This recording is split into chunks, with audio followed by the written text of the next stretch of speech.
Welcome to the Hip in Norridge, Illinois. This is one of the healthiest malls in all of Chicagoland, with an average occupancy rate of about 98% over about 30 years, according to the ownership's website.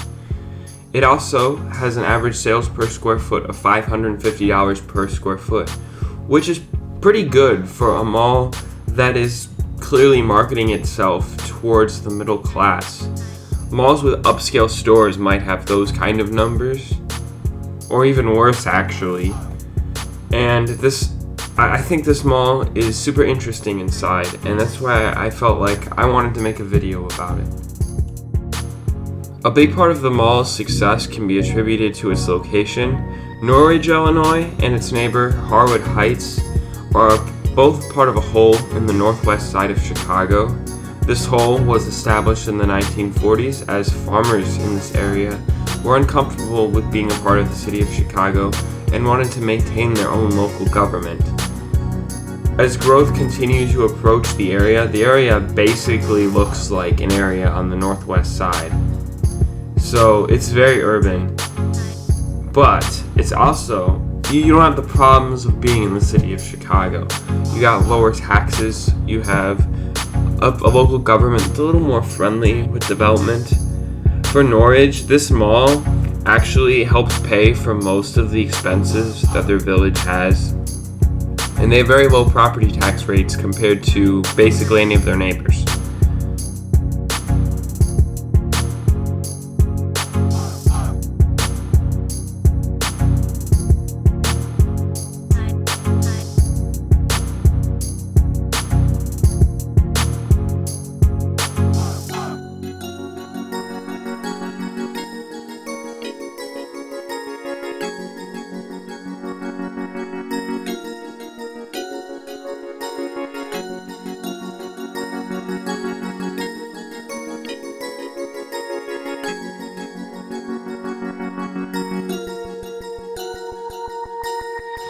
I believe the Hip is the second oldest remaining mall in all of Chicagoland, only behind Westfield Old Orchard. However, most of the 1956 is gone. It was all removed in 1975, except for this Kohl's wing and the former Carson's building. Underneath the Kohl's wing, there's actually a basement where there's like a kids jumping place. If you just look at the architecture here, the hallway is narrower, and it almost feels like a retrofit of an existing building. And I think that's kind of interesting.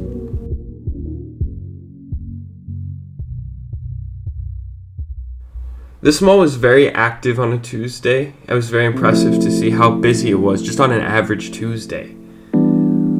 This mall has definitely gone the smart route with replacing their anchors. They're replacing them with stores that you visit on a regular basis, like Target. They did that in 2004, but now with this Carson's building, they're really upping that strategy, with Five Below, DSW taking over spaces, as well as Hobby Lobby and Dick's Sporting Goods. This brings people to the mall on a regular basis, and hopefully they'll, after going to Hobby Lobby to buy craft supplies, they may go and stop in the food court. It makes this mall much more of a functional building for everyday people.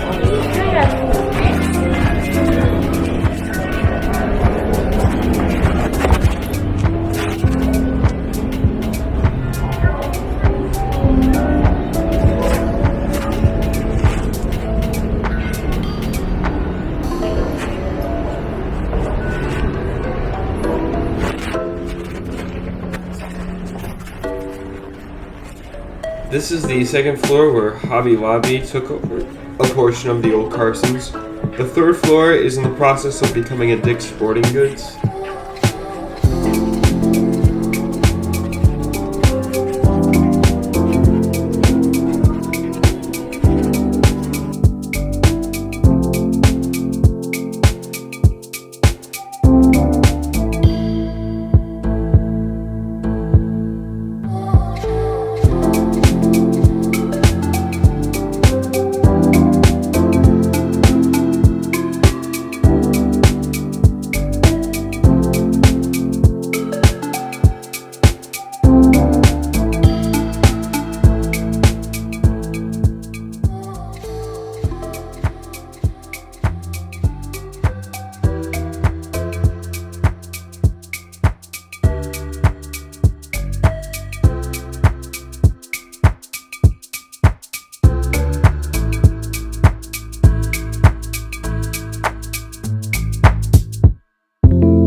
This is another thing to consider regarding this mall's success. It has been owned by the same company that developed it, and that's been going on for 65 years.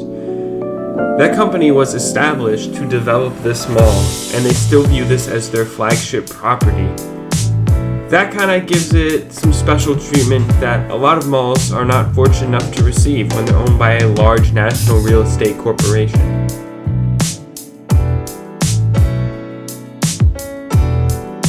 All factors, I think, are currently aligned in this mall's favor.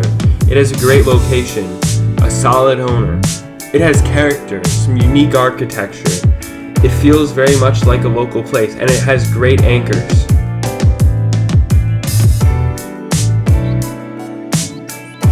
Welcome to the food court. It's very yellow and very 90s over here. I really like it. It's also very active still.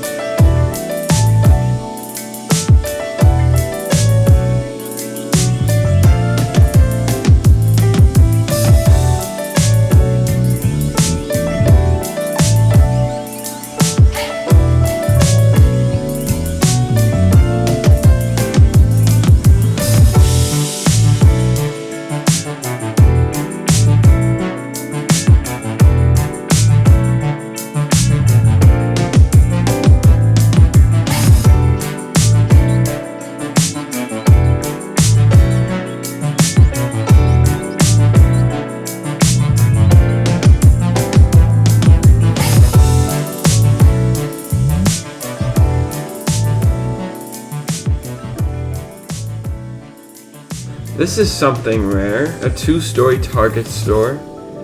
Target's kind of like basically how all modern department stores should look. They're the only one that looks like this though. This store got a full renovation a couple years ago. It looks really good.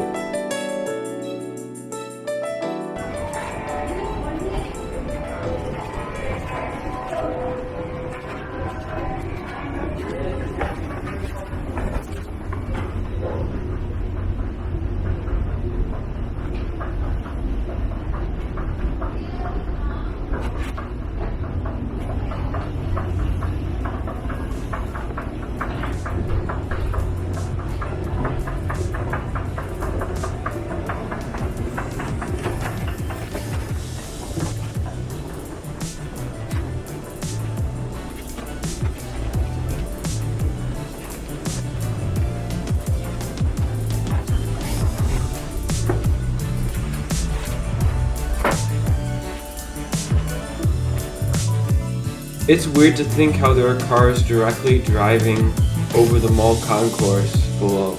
You don't really think about it when you're down there. This whole setup with the upper floor parking and the underground feeling mall, it's still bizarre to me, and I really like it. And this old Carson's building looks really good right now.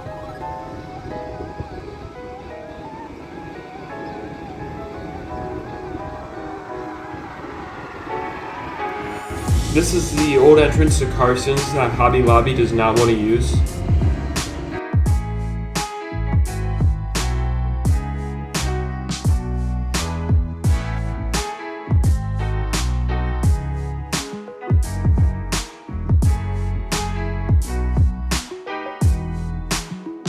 This is the lower level parking where there is Best Buy.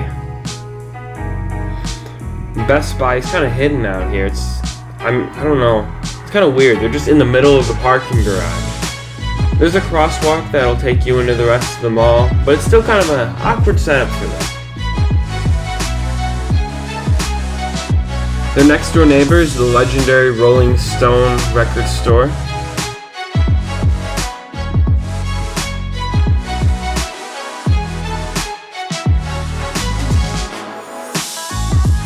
Directly behind the mall are houses. This street serves as a mall entrance and a residential street. These people can easily get to the mall.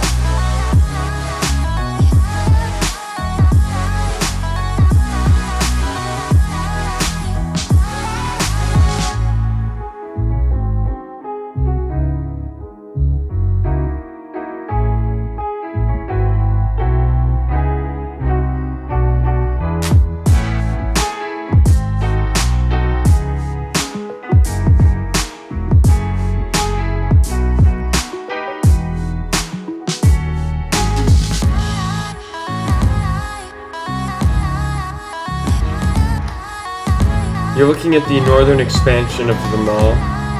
This all opened in 2013.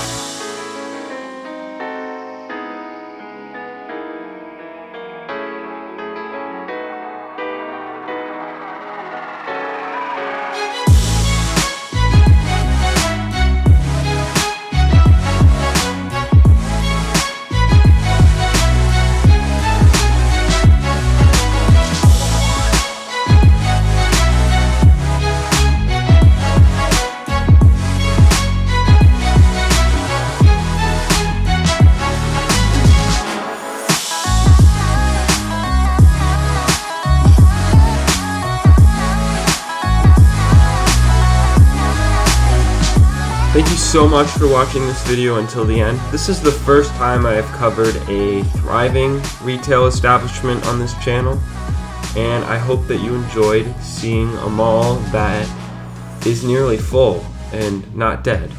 Not all malls are dying, and I really wanted to kind of illustrate what a thriving mall looks like in 2021. I hope that you enjoyed this video, and if you'd like to watch another, there are more on the screen. Also, please subscribe.